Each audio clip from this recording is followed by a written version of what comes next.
আলহামদুলিল্লাহ, এটা হচ্ছে বার্থডে স্পেশাল বিরিয়ানি। যেহেতু আমার বার্থডে ছিল, তো আসিফার বাবা বলছিল আমি নিজের হাতে বিরিয়ানি রান্না করব তোমার জন্য।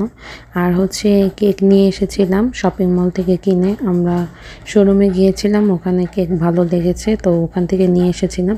মানে এতটা জার্নি করে এসেছি যে কেকটা প্রায় নষ্টই হয়ে গিয়েছিল। যাই হোক, তারপরও কেটেছি আলহামদুলিল্লাহ সব কিছুর জন্য। বিয়ের পর এমন কোনো বার্থডে নেই যে আমার স্পেশাল করা হয়নি। আলহামদুলিল্লাহ ছোট পরিসরে হলেও মানে কেক কাটা হয়, হালকা পাতলা কিছু করা হয়। তো আমি যেহেতু এখন সৌদি আরব আছি, তারপরও আলহামদুলিল্লাহ অনেক কিছুই করেছি। তো আল্লাহর কাছে লাখ লাখ শুকরিয়া। সবাই দোয়া করবেন আমাদের জন্য। Happy birthday to you Suraiya.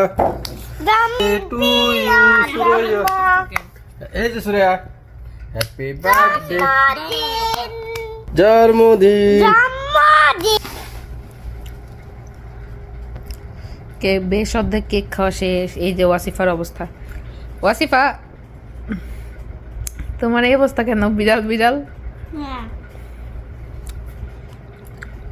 কেমন লাগছে তোমার কাছে বলো? কেমন লাগছে মা? হাত দিয়ে ধরে না।